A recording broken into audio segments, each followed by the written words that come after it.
Welcome to the Catholic Sobriety Podcast, the go-to resource for women seeking to have a deeper understanding of the role alcohol plays in their lives.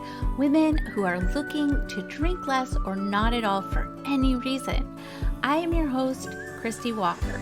I'm a wife, mom, and a joy-filled Catholic, and I am the Catholic Sobriety Coach, and I am so glad you're here.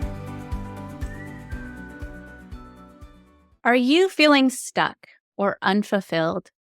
Do you find yourself buffering or trying to distract yourself so you don't have to think about all the ways that your life just doesn't look like you really want it to? Has the Lord placed a desire on your heart to do something more, but you are struggling to know what that more is? Then you are in the right place today, my friend, because our guest is Karla Fitz. She's a Catholic life coach who helps her clients overcome limiting beliefs so that they can embrace their emotions to create a more fulfilling and aligned life. Welcome, Karla. It is so good to have you joining me today. I am so excited to be here with you. Well, why don't you just go ahead and start us off by sharing your journey into becoming a life coach and what inspired you to focus on helping Catholics achieve their goals to live a more fulfilling life? That sounds great. Yeah, it's been a journey because my journey actually started a couple of years, 3 years ago. I remember it was the end of 2020, and had just had my second daughter. She was turning 1. I was at a job that I did not love because I was not with them. I just wanted more time with my children. And then I had gained 100 pounds over my 2 pregnancies and after getting married. And I remember at the end of 2020 just feeling so unfulfilled. I had all the things. I had an amazing husband, 2 beautiful, healthy little girls, a new home. So many things were going right, but I felt so lost and stuck in my life. Everything was working outside, or it seemed to, but I was so unhappy all of the time. And what I would do in order to not feel so much emotion was eat. I would eat to the point that I was so stuffed that the next morning I felt so sick. My favorite thing was sweets, it was sugar, and specifically peanut butter. It was the thing that I wanted to eat all of the time. After so many diets, I didn't know why I wasn't able to lose weight. I would lose a little bit of weight and then gain it all back. And I was just stuck in that cycle of like, why can't I control myself? What is wrong with me? Why is this not working? And I remember in 2021, a friend directed me to my very first life coach. And it changed my life. I went from struggling with weight loss in food and not having any control and feeling like I was seriously out of control to then gaining that control and losing 85 pounds in 6 months. And it was absolutely insane. But what I noticed was that in that journey of losing weight, the weight loss was the byproduct. But what I really gained was freedom within myself to make decisions for myself and to connect with God in the process. And then I noticed that once I emptied that desire for food and I didn't have that anymore, I wanted him so much more. Like that's when I started really wanting more mass time and Eucharistic adoration and just more time in prayer and walks. And it was always with him. And he was the one that was like, okay, Karla, you've got to go into life coaching. And so after losing those 85 pounds, I joined the life coach school, got certified. And then 6 months later, I was totally certified and started my business. And it just blows my mind because at first I was like, I'm just going to do weight loss, not going to talk about God. But what I noticed was that when I was coaching my clients, I was not able to be myself fully. And then I was like trying to pretend I didn't care about God. It's like, no, it's fine. You can call it whatever you want. It can just be in. And I felt so uncomfortable and out of alignment. And so then what was funny was that when I had that right after I certified, I had the moment with God of like, what do you want me to do? And what I wrote down as a goal was become a Catholic life coach. And I did not become a Catholic life coach till like almost a year later because I was like, no, that doesn't make sense. And so that's why I found that love for like aligning your life with him and explaining life coaching from that perspective, because to me, life coaching and self-help does not make sense without him in the middle. And then that's how I saw the shift of like how the Catholic Life Coach podcast came to be. And he just started opening these doors and bringing in the right kind of people that align with me and me with them. It's amazing to see. So fun. Yes, that I can completely relate with that because when we're being fully there's lots of coaches, right, that don't necessarily say that they're Catholic life coaches, but for me, and it sounds like for you too, it's just so much more freeing to be able to be who we are and address our clients as a whole instead of a part, like mind, Yes. body, and their soul, their spiritual well-being as well.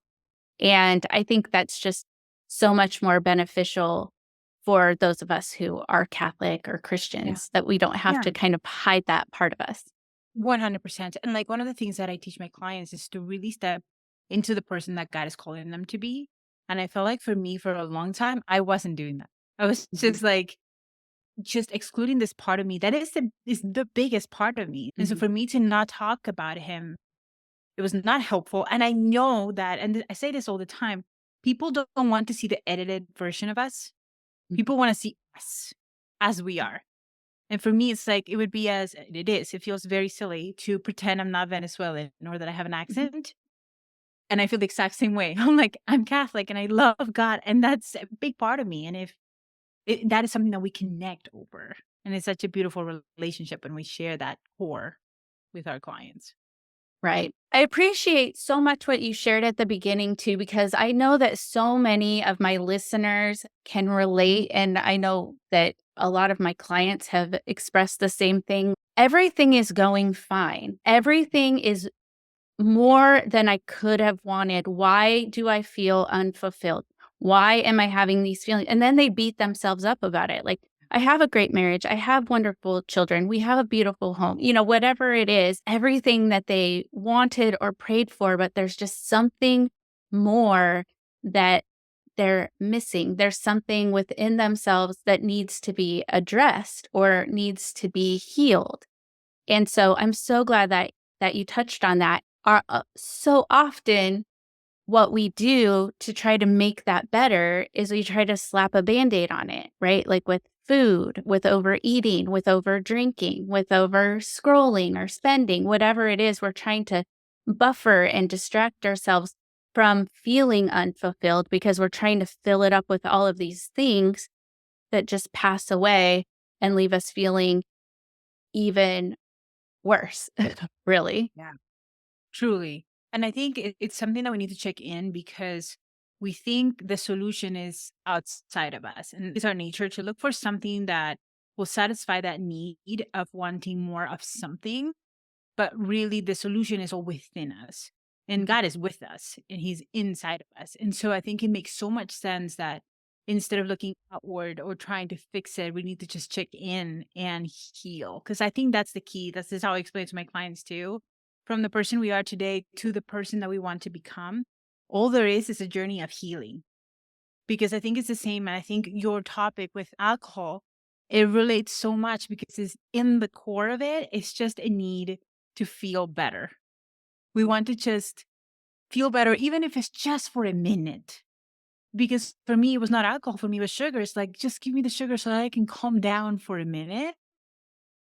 Too much anxiety, too much stress, and we fight our emotions. And I think until we learn that our emotions are there for a reason and that God uses them to communicate with us and that they're meant to tell us something, what's happening within us, we just fight them. And at least for me, it was like a lot of anxiety was, oh, I'm too anxious. I've got to fix it instead of pausing and letting that be there and checking in to heal that part of us that needs to be looked So I think that that's such an important thing to think about. Yes, we try to heal that anxiety with a substance or a food or whatever we do, and it leaves us even more unfulfilled or unhappy. We have shame. We start to kind of really hate ourselves or dislike ourselves a lot because we're like, why are you doing this? Why can't you get a grip on it? Why can't you XYZ?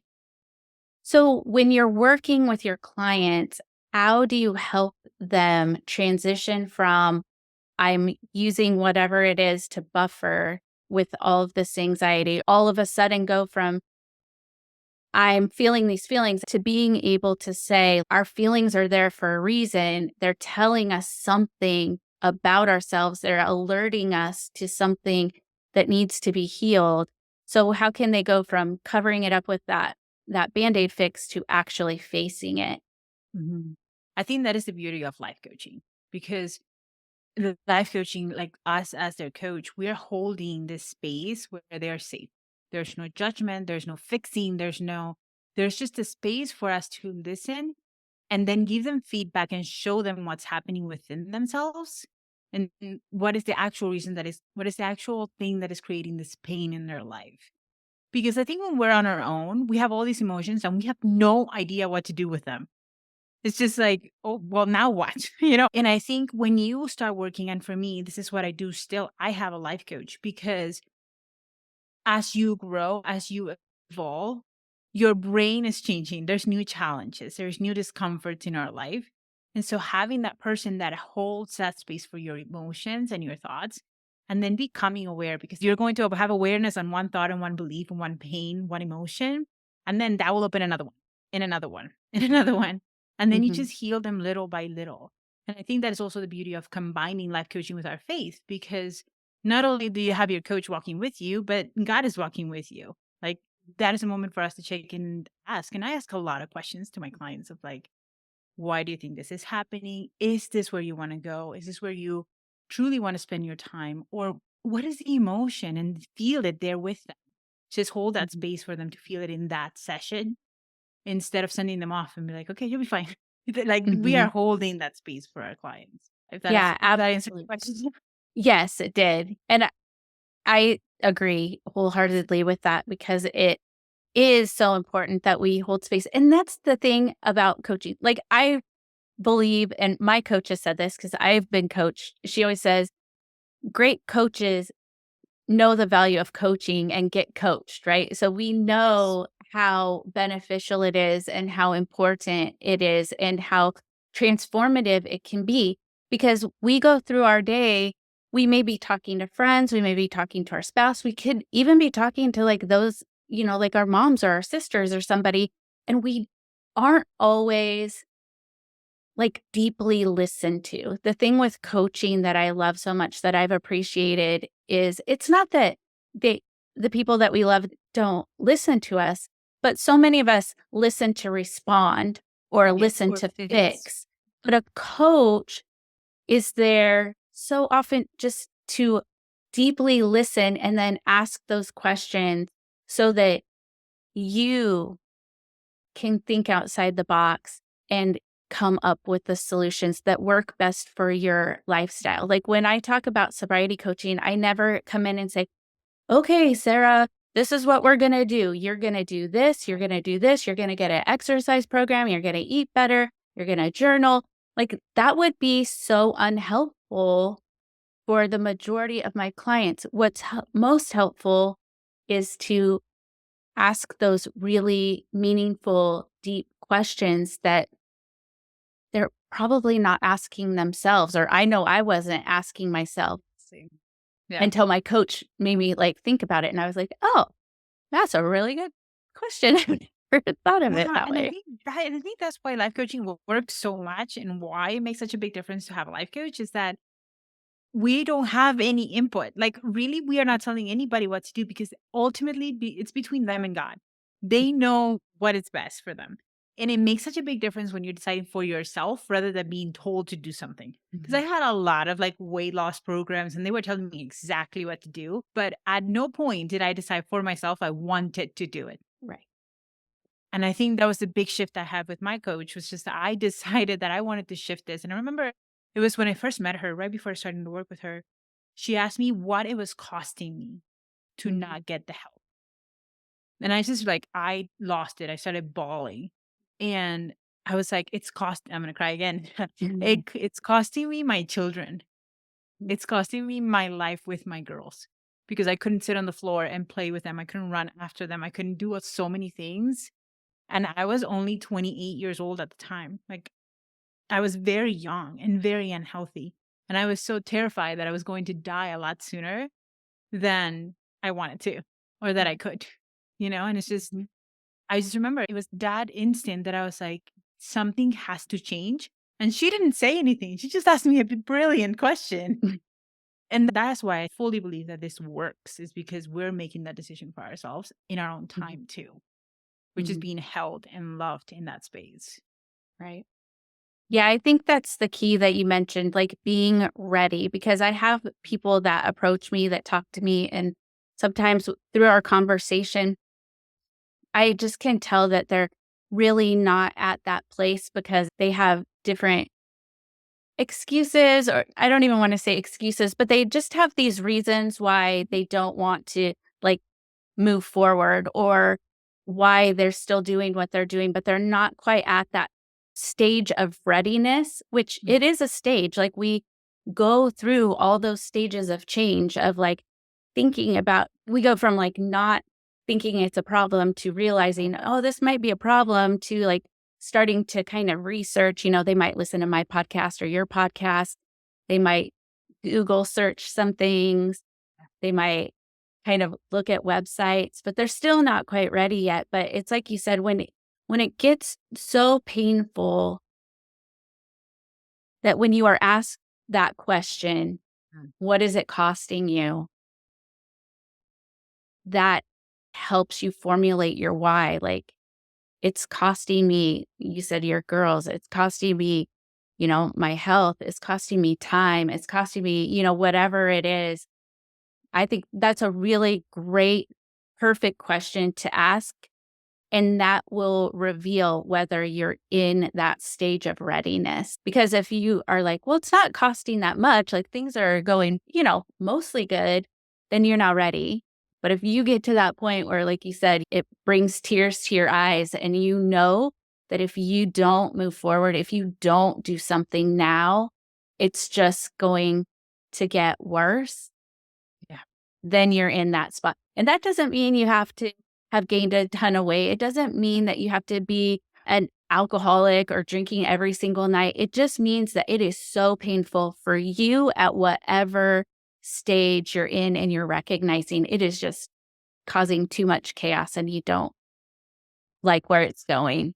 Yeah. And I think a lot of that, this is again the beauty of actually being a Catholic coach, is we can rely on the truths of our Catholic faith. We can talk about things like trust and surrendering to God, because it is an act of trust. It is an act of surrender to, like you were saying, empty ourselves so that we can allow God to fill us. But it's so easy to say that, right? I can say that all day. You need to trust more, you need to Yes. surrender, but that is not easy. So, can you explain, like in your work and in your life, how surrendering to God can actually help us in all aspects? Yeah. So I'm actually going to start that question a little backwards, Mhm. because the way I explain this to my clients, because this is actually a core in my work, because all I do, well, not all I do, but like my work is to support women to create a life that feels fulfilling, right? And that means stepping into their truest self. It means stepping into their dreams, their desires. And this is like the very first word. I have a 4-word thing that I follow when I'm coaching, and this is how I want them to see their life. And it is trust, surrender, believe, receive. Those 4 words mean a lot to me. And when it comes to trust, it is trusting that you have that desire in your heart for a reason. Like, it's not because I think for a long time, I believe that all my desires were kind of there because I was being selfish. And so I was like, wait, why is this even there? But it changes everything. The reason why we struggle so much with trust is because we want to feel some sort of control in our life. And I think that is a human thing for us to want to have control. I think we all struggle with this in one way, shape, or form, that we just want to have some sort of grip on what we're doing. I want to feel like I'm in charge and I've got this in my hands. And when God asks us to let it go, it is the single most uncomfortable thing. And this is something that to be fully honest, I struggle with daily. I teach Mhm. about it because I know how it feels. I know how hard it is. And I think this is why we become coaches on the topics we become coaches on. is because it is something that we have struggled with and we have had to overcome.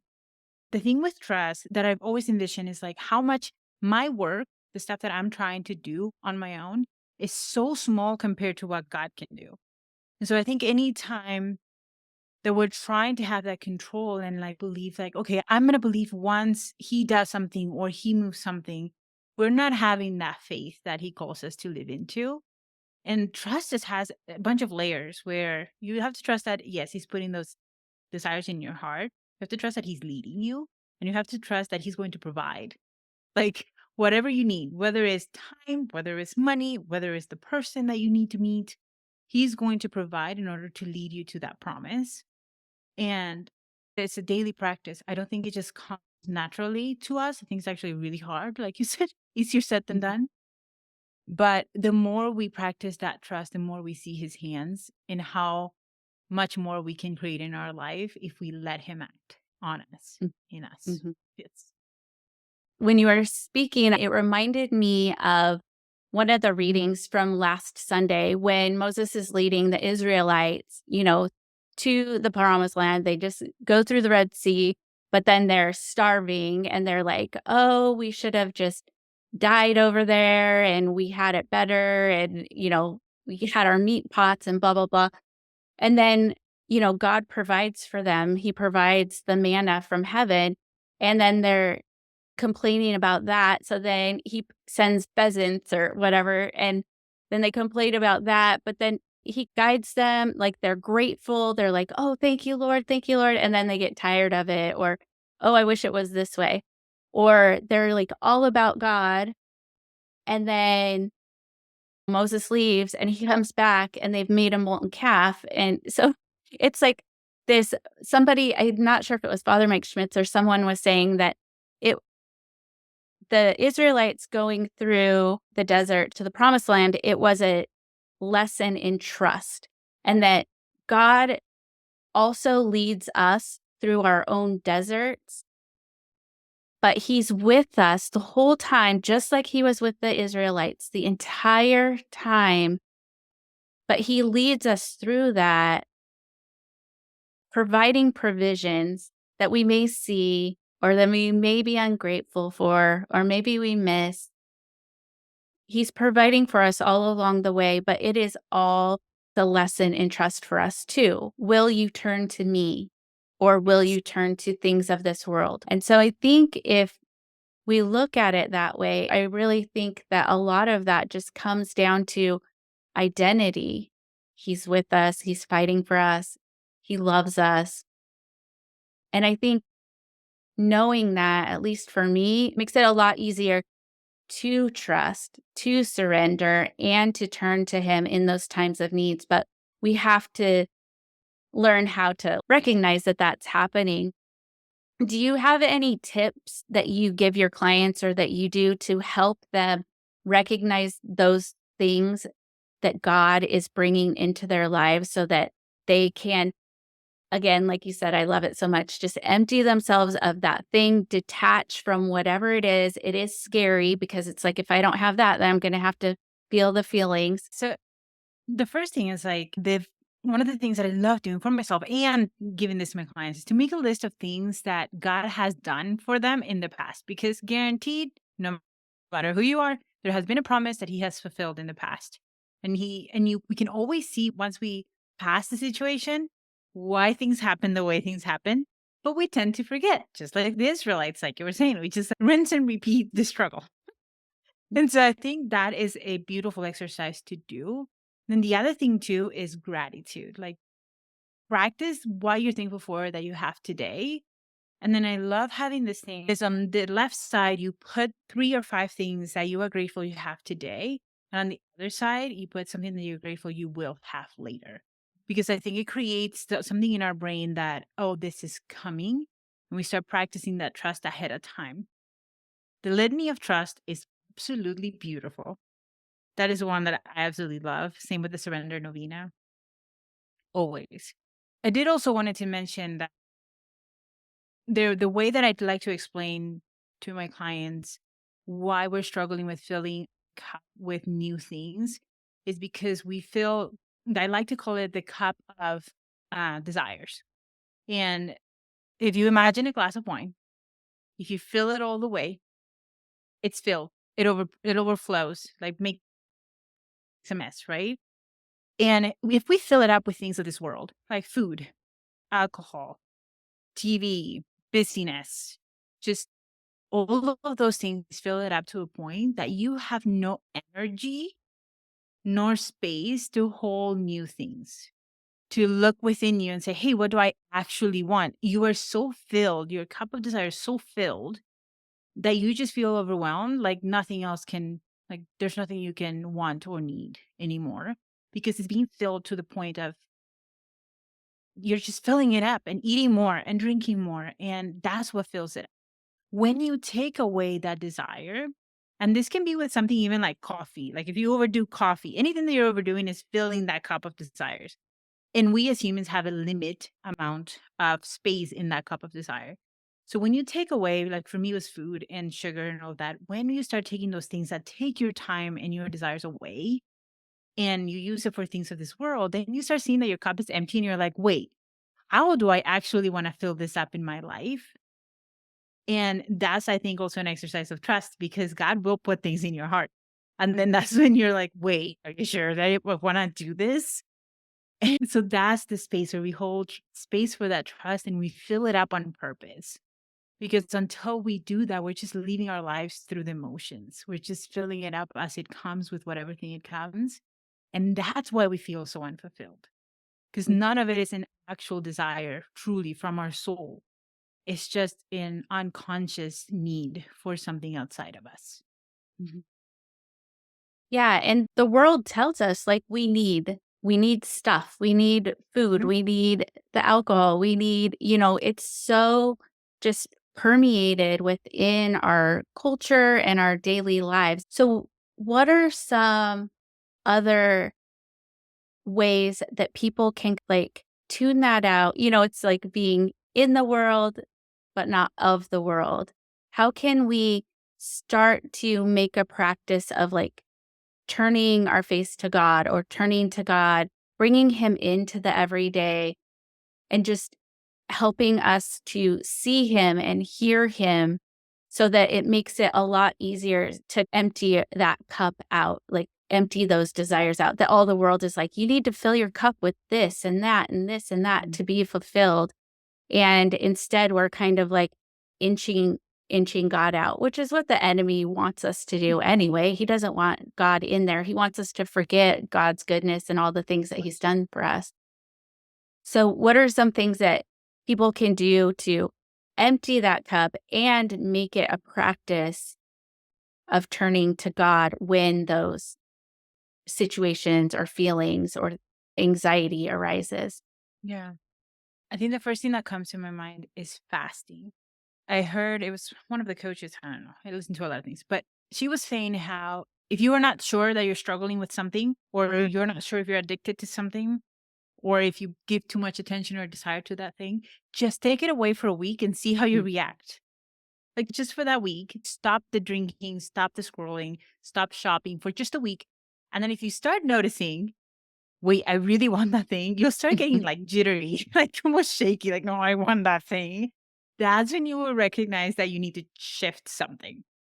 And in that time, instead of spending time with that particular thing that you're giving too much attention to, use that time to quiet your heart and pray for just a few minutes because that desire and that urge passes in about 60 to 90 seconds. We think it's Mhm. going to linger for a long time, but really it doesn't last very long.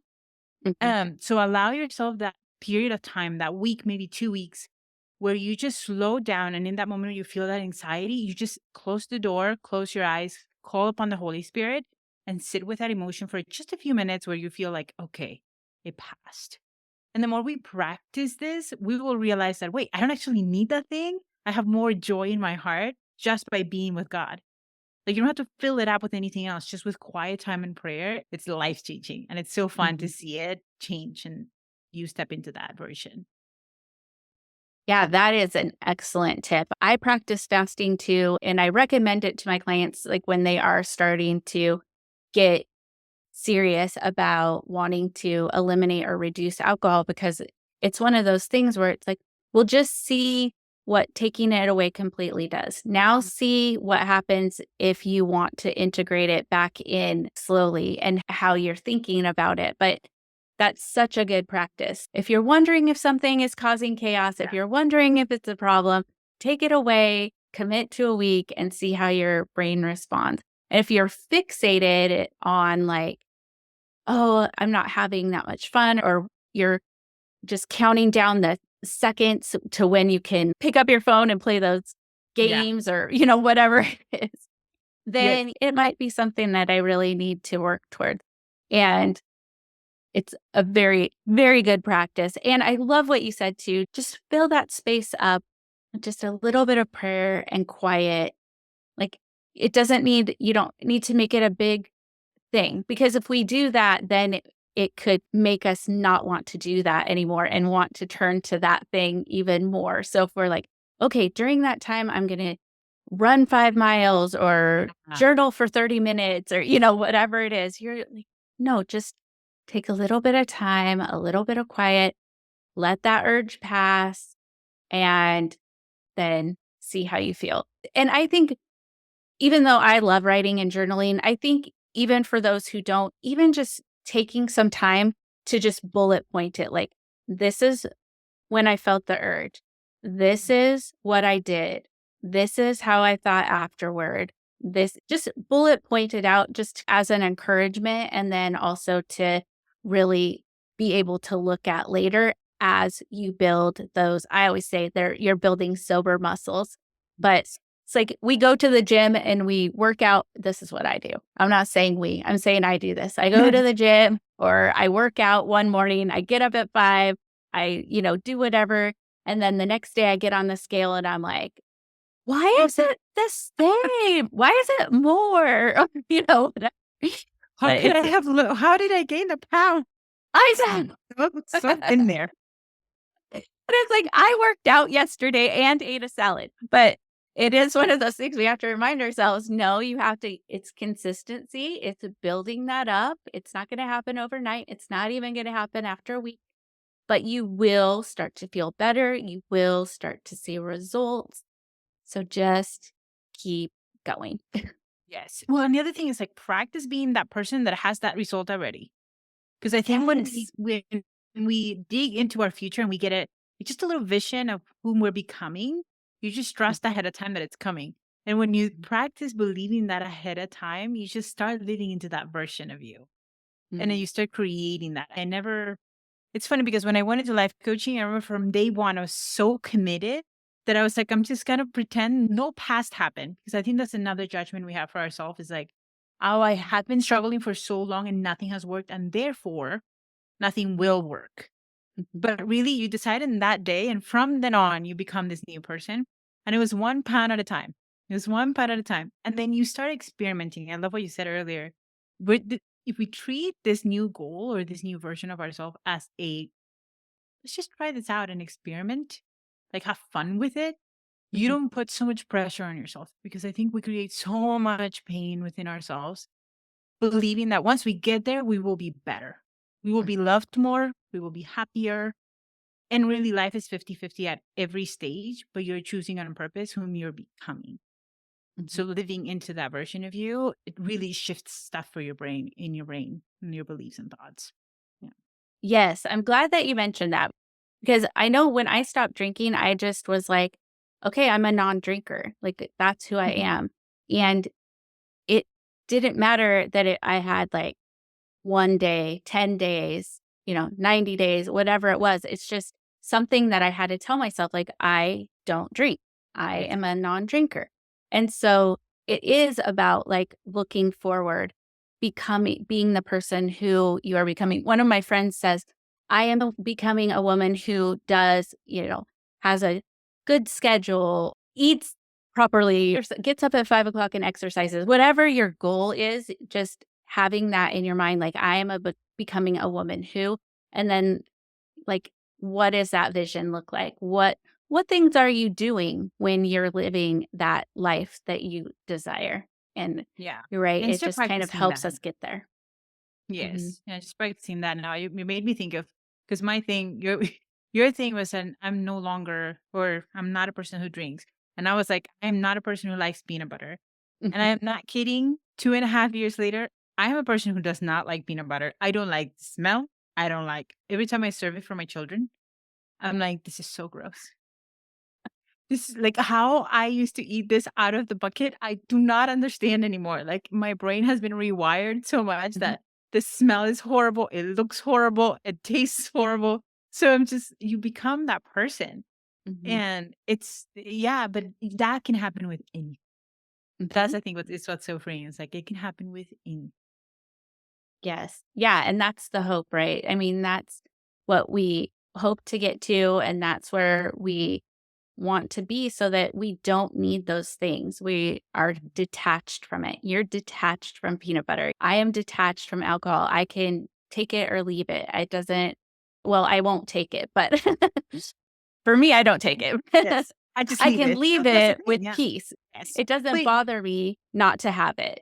No, go no, I was ahead. just going to say, it just has to be something that comes from within you, that desire within you, because there are things where, like, I have a cookie here and there, especially now because I'm almost 9 months pregnant, and I'm like, things have shifted, but I don't have that judgment anymore of like, oh, I will never go back. Sometimes I do, but it's like, no, of course I will. Like, I'm already a person that has done it, and like we have proof of concept, and I'm a person that loves me no matter what. Like, we are worthy no matter what. Mhm. And yeah, it's just practicing me. I remember being so focused on teaching and then desiring more time with my girls, and I ended up homeschooling. I would have never imagined that I would become a homeschooling mom. But I remember one day I was like, I just want to step into being this mom, this kind of mom. And you just create that reality little by little. And he's, like I said, he's placing it there for a reason, and he's guiding you for a reason. So Yeah. yeah, you're not alone. Yeah, and I think that that's key too. Ask God, what Yes. what do you think of this? Invite him into your day and ask him all along the way, is how do you see this, taking time away from you, or do you? Or what do you think about the way that I'm eating? What do you think about the way that I'm drinking? What do you think about, how busy I am or my schedule is so packed? And just sit with that non-judgmentally and let the Lord speak to you. And if anything is coming to your mind that's condemning or mean or makes you feel terrible, that is not from God. That is not God talking to you. That's either the enemy or the thought reel that you've been feeding yourself, for so long, or words of other people have spoken to you that are not very nice. The words of the Lord are going to be, encouraging, loving, merciful. Those are the words that are going to be from the Lord and the most beneficial in helping you gain clarity and move Yes. forward. I think that's, yeah, that's something to really have present ahead of time. That anytime you choose something that will bring you closer to God, the devil's gonna kick in. He's Mhm. gonna be like, "Who do you think you are? Are you kidding me?" Like for me, it's like the podcast. Who are you to start a podcast? You've never done a podcast before. Who are you gonna help? Who's gonna listen? Like all those thoughts, none of those are God's. And I have a friend that says she's always like, "Get behind me, Satan." Very vocal about it. But it's good to realize and Yeah. expect it too. It's like, "Oh, okay, I'm doing this new thing. All these doubts are going to come from our ego, from our own self doubt. And then some of them are going to come to discourage you and to take you out by the devil. Because, of course, he's not going to like you getting closer to God. Like, that is Mhm. not his goal. It's like, wait, are you kidding me? Right. We were doing so good. You were so lost within yourself. And now you just want to get better. No, no, this is not how it works. Yeah. Yeah. We are not doing this. And that is so true. And again, that's another beauty of being a Catholic coach is that we don't have to just rely on, oh, this is your brain. Oh, this is the way. There is science. There is, our ego and the way that we've talked to ourselves for years and years and years. It's definitely a spiritual battle as well. And so 100%. just to recognize that very clearly, that the devil will tempt us to sin or tempt us into that thing that keeps us from God. And once we give into that, he is just going to shoot arrows that are going to just shame us and make us feel terrible. So then we'll want to do it again just to not be in pain anymore. So just Yeah. stopping that roller coaster right in its tracks is going to be the most beneficial, recognizing it. Yes. I was just thinking earlier today, we were talking about trust, and one of the things that I would recommend doing, and it just came back to me, and it goes to this, because what the devil does to us is he creates doubt and worry. Like, oh, let's spend time in this worry and dig into the worry of how things are going to turn out. And it causes an insane amount of anxiety and just instability.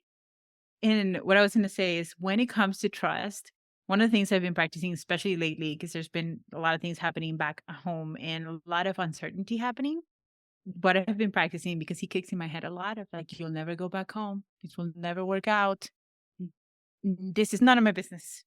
God's got it. And because we can either choose to turn off the fire with an 8-ounce bottle, or we can trust that he's going to put it out with rain.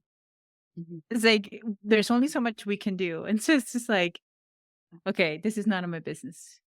3, 4, 1 week from now is none of my business. So that gives us a lot of peace and trust that God is in charge and he's got it. Yeah. I love that visual of us like just feebly trying to put it out with like a water bottle, and God's like, step aside, I got this. Like, and then he just rains down. Yes.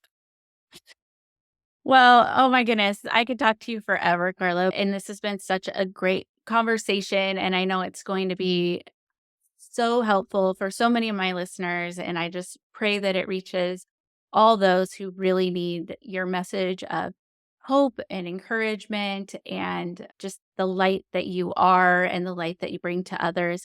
So I know that people are going to want to know how they can learn more about you and where they can find you. So go ahead and just tell us all the things so that they can get connected with you. Of course. You can find me at the Catholic Life Coach Podcast. That's my podcast. And then on Instagram, I'm very active on Instagram for the most part, at the Catholic Life Coach. So it's the same name. If you have questions or if you want to reach out, send me a DM. I will be answering. And if you want to just check more about my program, you can check my website, karlafitz.com. I couldn't get the Catholic Life Coach, unfortunately. But the rest of it, yeah, just send out a message and I'm happy to support you guys in anything. So Perfect. Well, thank you again so much for being here. thank you so much, Christie.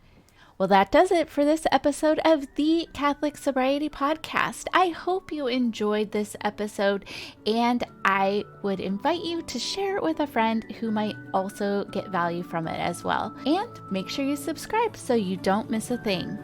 I am the Catholic Sobriety Coach, and if you would like to learn how to work with me or learn more about the coaching that I offer, visit my website, thecatholicsobrietycoach.com. Follow me on Instagram at the Catholic Sobriety Coach. I look forward to speaking to you next time. And remember, I am here for you. I am praying for you.